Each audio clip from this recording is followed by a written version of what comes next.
اس لیے میں نے آپ کو بتایا کہ ان کے پاس کوئی انسینٹیو نہیں ہے. جب بات چیت ہوگی تو ان کا یہ جو پورا کاروبار ہے ٹیررزم کا, یہ جو پورا کاروبار ہے انلیگل منرلز کا, وہ تمام بند ہو جائے گا.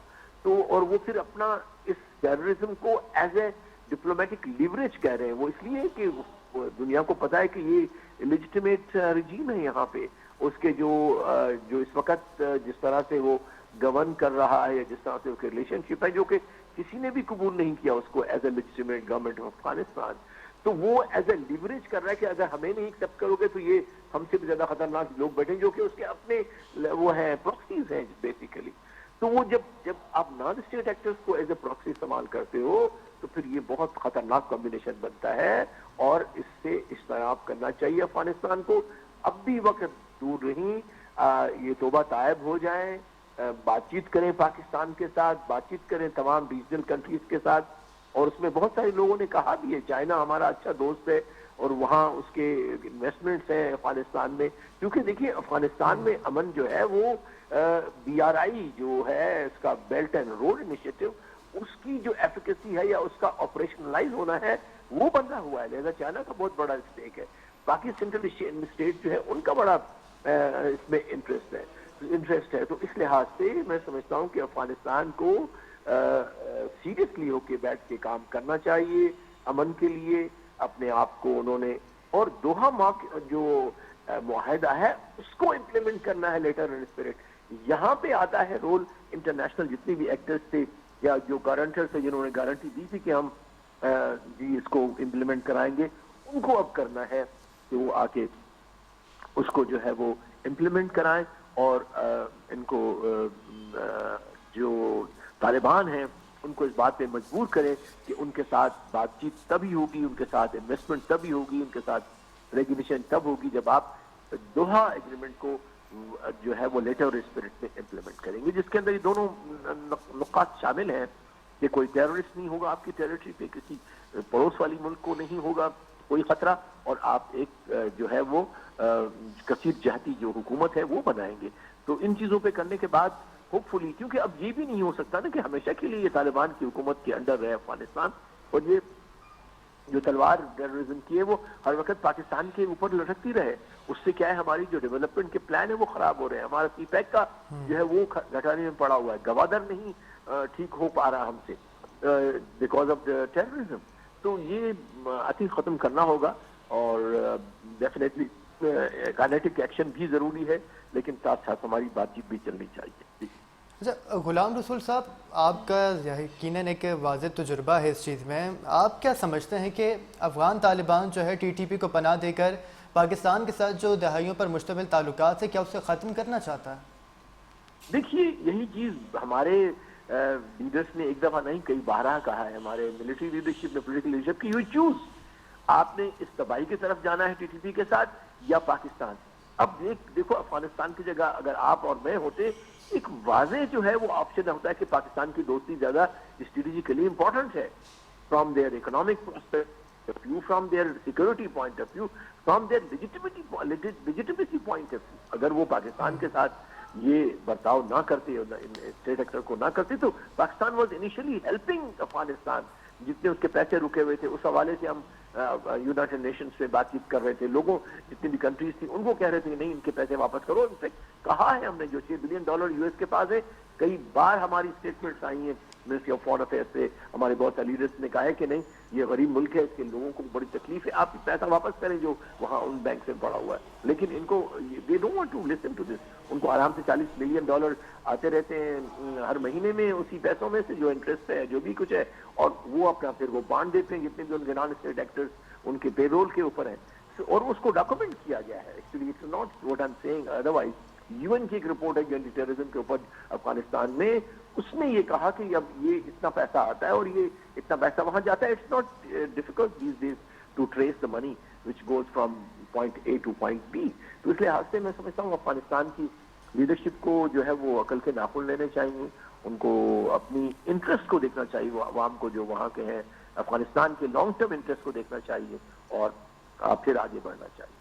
اچھا غلام رسول صاحب, اب یہ جو پاکستان کی جانب سے ایئر اسٹرائکس کی جا رہی ہیں نشانہ بنایا جا رہا ہے ان کے جتنی بھی کابل اور ننگرہار میں افغان طالبان کی جو فوجی تنصیبات ہیں، تو کیا یہ واضح پیغام نہیں ہے کہ ریاست پاکستان نے اب جو صبر کی پالیسی ہے اس کو ترک کر دی، اور اگر ترک کر دی تو اس میں اتنی دیر کیوں لگا دی؟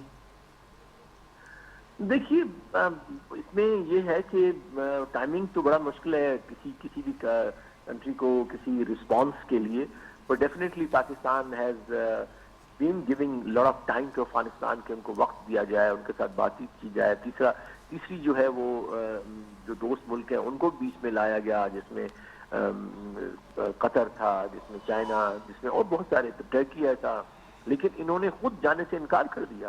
آخری بار جب ایران میں ایک کثیر جہتی میٹنگ ہوئی تھی ریجنل کنٹریز کی، جس میں تمام آ گئی تھی، سینٹرل ایشین کنٹریز آئی تھی، رشیا آیا تھا، چائنا بھی اس میں شامل تھا، لیکن یہ نہیں، انہوں نے اپنا بندوق نہیں بھیجا. اسی طرح سے پھر ایک اور میٹنگ ہونی تھی اسلام آباد میں، اس میں بھی تمام ریجنل کنٹریز آئی، انہوں نے بات چیت کی، لیکن they refuse to attend any peaceful or any ایسی کوئی بات چیت جس سے پرامن طریقے سے یہ جو ٹیررزم کا مسئلہ ہے اس کو حل کیا جائے. تو پھر اب اس کے پاس پاکستان کے بعد پھر اب کیا آپشن رہ جاتا ہے؟ It's bad as it said, لیکن حقیقت ہے، اس سے آدمی انکار نہیں کر سکتا. اچھا غلام رسول صاحب، اب یہ جو ہم دیکھ رہے ہیں کہ جتنی بھی سچویشن چل رہی ہے، جیسے پاکستان نے ہم دیکھیں ریسنٹلی رات میں جو کابل اور ننگرہار میں افغان طالبان کی فوجی تنصیبات کو نشانہ بنایا ہے، یہ کتنی بڑی کامیابی آپ دیکھ رہے ہیں؟ دیکھیے اس کو کامیابی کا لفظ بڑا پازیٹیو ہے.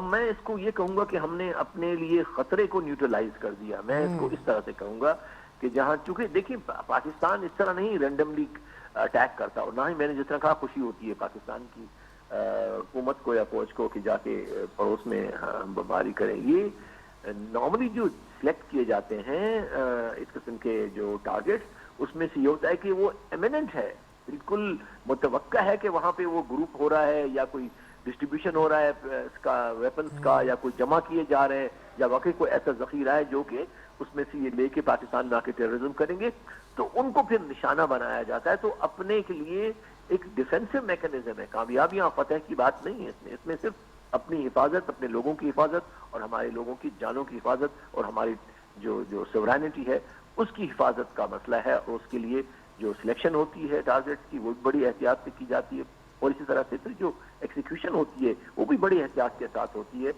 چونکہ آفٹر آل افغانستان نے بھی یہاں رہنا ہے، ہم نے بھی یہاں رہنا ہے. یہ جیوگرافی ہم نہ وہ چینج کر سکتے ہیں نہ ہم چینج کر سکتے ہیں. لہذا یہ ہوپ فلی کی جو خطرناک جو ایک آیا ہے اسٹیج پاکستان افغانستان کا جلدی ختم ہو جائے، ان کو یا تو سمجھ آ جائے یا پھر افغانستان کے لوگ خود ان کو ہٹا کے وہاں پہ کوئی ایسی ریشنل قسم کی حکومت لے آئیں جو کہ ان کے انٹرسٹ کو سمجھے، جو کہ ان کے امن کو سمجھے، جو ان کے پراسپیرٹی کو سمجھے.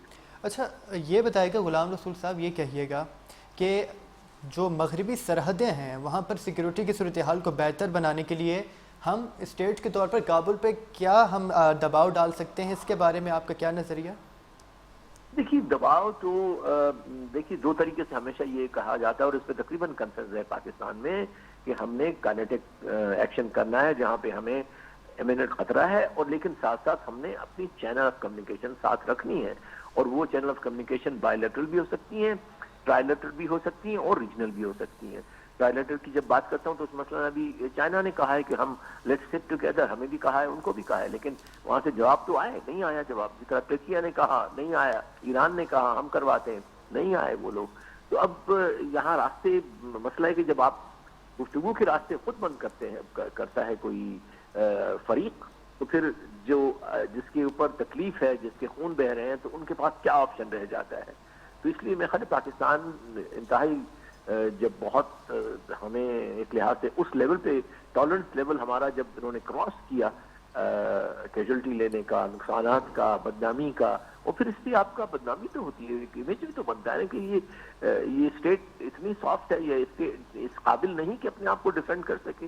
لہذا ہمیں یہ مجبوراً ہماری اسٹیٹ کو، ہماری گورنمنٹ کو یہ لینا پڑ رہا ہے جو کائنیٹک ہے ایکشن. اور میں خالی یہی ایک چلے گا اب آگے چل کے، یہی کہ جہاں کہیں بھی ضرورت پڑے گی کائنیٹک ایکشن کے تو وہ لیا جائے گا، اور جہاں بات چیت کی آپشنس ہوں گے تو وہاں بات چیت سے ہی آگے ہم کوشش کریں گے کہ آگے نکلیں اور چلیں. جی اچھا غلام رسول صاحب، ہم نے جو دیکھا ہے جو ریسنٹلی اسٹرائکس ہوئی ہیں، رات میں ہم نے دیکھا کہ پاک فضائیہ کی جانب سے جو اسٹرائکس کی گئی ہیں اس پہ اب افغان طالبان کی جانب سے پروپیگنڈا کیا جا رہا ہے کہ یار ہمارا جو ہاسپٹل تھا وہاں پر یہ فضائی حملے کر کے جو لوگ ہیں انہیں بے گناہ شہید کیا گیا، لیکن یہاں پاکستان کی جو ریاست ہے وہ ان کی جانب سے کہا جا رہا ہے کہ وہ اسلحے کے جو ڈیپو تھے انہیں نشانہ بنایا گیا ہے. تو یہ ایک پروپیگنڈا نہیں کیا جا رہا افغان طالبان کی جانب سے؟ پروپیگنڈا تو بہت زیادہ ہے، بلکہ میں حیران ہوں کہ یہ ایک ادروائز تو بڑی نان فنکشنل حکومت نظر آتی ہے یا رجیم نظر آتا ہے، لیکن ان کی پروپیگنڈا مشین اتنی ایفیشینٹ ہے، کئی دفعہ میں سمجھتا ہوں کہ ہم ان سے پیچھے ہیں. کیونکہ دیکھیے جھوٹ بڑا جلدی بکتا بھی ہے نا مارکیٹ میں، دنیا میں. تو اس لحاظ سے یہ نہ صرف یہ، اس سے پہلے بھی ان کی جو مشینری ہے ڈس انفارمیشن کی، مس انفارمیشن کی، جس کے اندر کہا جاتا ہے کہ جو ہندوستان کی را ہے وہ بھی شامل ہے، وہ ان کو فیسیلیٹیٹ کرتی ہے، تھیم دیتی ہے، پھر آگے پروپیگیٹ کرتی ہے. تو انڈین جو ان کا نیکسس بن گیا ہے کابل اور دہلی کا، وہ ایک خطرناک نیکسس بنا ہے جو کہ جو خطے کے لیے کہ امن کے لیے بہت خطرناک نیکسس ہے. ہمیں پتہ ہے کہ جب ہندوستان طالبان سے ہاتھ ملاتا ہے، جس کو they used to hate them، کیونکہ وہ تو اسلام دشمن ایک رجیم ہے ہندوستان میں، لہذا ان کی بغل گیر ہونا اور یہ بت پرستی کے خلاف ہے. اب اگر وہ دو مختلف وہ جو ہیں وہ یہاں اپنے آپ کو یہ بت شکن کہتے ہیں اور وہ بت پرست کہتے ہیں، جب بت پرست اور بت شکن آپس میں ملے تو کوئی مصلحت تو ہوگی، کوئی تو اس میں کھیل ہوگا. نارملی لاجیکلی تاریخ کے حساب سے، اخلاقیات کے حساب سے یہ ممکن نہیں کہ بت شکن اور بت پرست ملیں، ہاتھ ملائیں، بغل گیر ہوں، 10 دن رہیں. کیا ہے اس کے پیچھے؟ بڑا واضح نظر آ جاتا ہے. لہذا اس میں کوئی پریٹینڈ کرنے کی ضرورت نہیں ہے، نہ ان کو، نہ ہمیں، اور نہ دنیا کو. بڑا واضح ہے کھیل ان کا، بت پرست جو ہے ان کا. لہذا ہمیں بہت احتیاط کی ضرورت ہے، ہمیں بہت حفاظت کی ضرورت ہے، بہت دانش مندی کی ضرورت ہے پاکستان کی عوام کو، پاکستان کی میڈیا کو، پاکستان کے تمام جتنے اسٹیٹ انسٹیٹیوشنس ہیں ان کو. جی غلام رسول صاحب، لاسٹ میں یہ کہیے گا بس کہ جو ہم دیکھ رہے ہیں کہ آپریشن غضب للحق جاری ہے، آنے والے وقت میں ہم کیا دیکھتے ہیں؟ جو خوارج کی در اندازی ہے یہ مکمل طور پر ختم ہو جائے گی کیا؟ نہیں، میرے خیال ہے یہ بہت لمبی جنگ چلے گی. میرا یہی، مجھے اسی چیز کا خطرہ ہے کہ ہمیں بہت لمبے عرصے کے لیے آپ کو ان کے ساتھ کنفرنٹ کرنا پڑے گا، کیونکہ اب یہ باہر کے ایلیمنٹس میں شامل ہو گئے. وہ پاکستان دشمن قوتیں جو اسٹیٹس، بلکہ وہ یہ ان کی پراکسیز بن گئی ہیں، اور proxies is a very low budget kind of operation against opponents, کیونکہ اس میں نہ ان کے اپنے لوگ مرتے ہیں، نہ ان کا کوئی اتنا خرچہ ہوتا ہے. آپ نے صرف پیسہ دینا ہے مہینے میں، وہ باقی کام وہ خود کرتے ہیں. آپ نے ان کو ٹارگیٹ بھی دینے ہیں، آپ نے ان کو آبجیکٹو بھی دینے ہیں. تو انفارچونیٹلی میں اس چیز کو جب تک کہ انڈیا وہاں سے ہاتھ کھینچ نہیں لیتا، جب تک افغان جو رجیم ہے وہ ان سے ہاتھ نہیں کھینچ لیتا، ہمیں ان کے ساتھ کافی لمبی اور بڑی انٹینس لڑائی لڑنی پڑے گی. لیکن یہ لڑائی بھی لڑنی ہے، اکنامک ڈیولپمنٹ بھی ہونی ہے، اسٹیبلٹی بھی ہونی ہے، امن بھی ہونا ہے. بہت بڑا چیلنج ہے. جی ٹھیک ہے، غلام رسول سابق سفیر ہمارے ساتھ موجود تھے، آپ کا بہت شکریہ. اور پاک افغان جو سچویشن ہے اس پر اپنا موقف پیش کر رہے تھے. پروگرام نیوز لینڈ سے اپنے میزبان سے یہ طاہر کو دیجیے اجازت. اللہ حافظ.